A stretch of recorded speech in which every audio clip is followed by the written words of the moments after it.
খুব বেশি কমফোর্ট জোনে থেকে তুমি নির্দিষ্ট লক্ষ্যে পৌঁছতে পারবে না।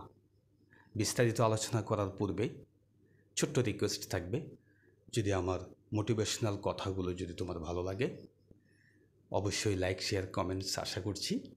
যদি ইউটিউব থেকে দেখো তাহলে অবশ্যই সাবস্ক্রাইব করে দেবে, যাতে আমার পরবর্তী ভিডিও তুমি অনায়াসে পেয়ে যেতে পারো।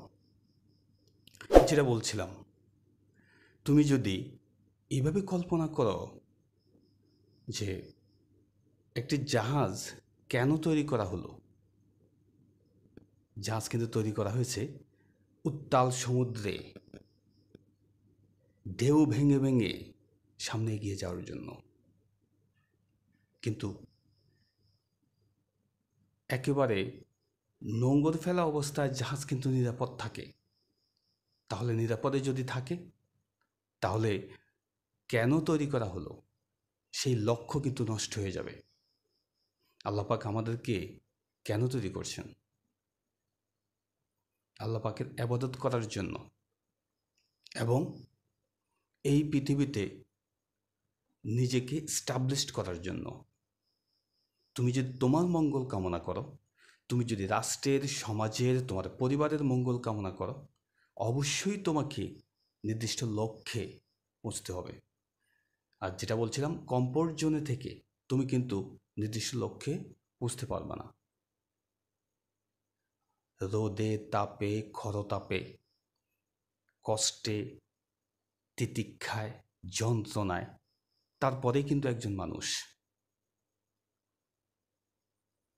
তরুলতা কিন্তু সহজে মানুষ জন্মের পর থেকে অনায়াসে বেড়ে ওঠে, কিন্তু মানুষকে আল্লাহ পাক মস্তিষ্ক দিয়েছে, তরুলতাতে সেটা নেই।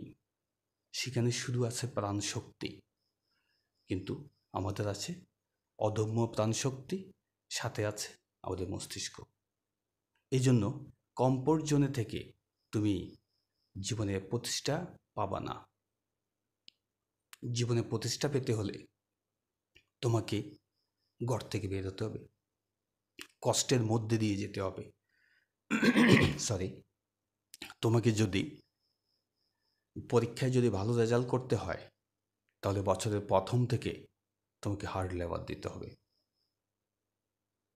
তোমাকে যদি তোমার চাওয়া পাওয়া, তোমার এক্সপেকটেশন অনুযায়ী যদি নির্দিষ্ট লক্ষ্যে যদি পৌঁছতে হয়, তাহলে কমফোর্ট জোন ভেদ করে, আরাম আয়েশ ভেদ করে তোমাকে অবশ্যই অনেক কণ্টকময় পথ পাড়ি দিতে হবে। তবে এখানে একটা কথা, সেটা হলো তোমাকে ভাবতে হবে আনন্দের মধ্যে দিয়ে যাচ্ছ তুমি। আমাদের অভিভাবক সমাজ, আমাদের বড়দের সমাজ, আমরা একটা কথা সবসময় বলি যে তোমাকে কষ্ট করে পড়তে হবে, যন্ত্রণা দিয়ে পড়তে হবে, ত্যাগ দিয়ে পড়তে হবে। আচ্ছা, সব কিছুই ঠিক আছে, কিন্তু কষ্ট কেন? কষ্ট নয়, বরং আনন্দের মধ্যে দিয়ে পড়তে হবে। এই কষ্ট শব্দটাকে ডাইভার্ট কিংবা কনভার্ট যেটাই বলো, পরিবর্তন করতে হবে কি? আনন্দে। তাহলেই তুমি নির্দিষ্ট লক্ষ্যে আনন্দের সহিত পৌঁছতে পারবে। কষ্ট নয়, আনন্দের সহিত। হ্যাঁ, কষ্ট করতে হবে, তবে সেটাকে আনন্দে কনভার্ট করতে হবে। তারপরেই তুমি নির্দিষ্ট লক্ষ্যে পৌঁছতে পারবে। কমফোর্ট জোন নয়, আরামপদ জায়গা নয়, একটু ত্যাগ, একটু কষ্ট, তবে আনন্দ মিশ্রিত কষ্ট, তবেই সফলতা। ধন্যবাদ।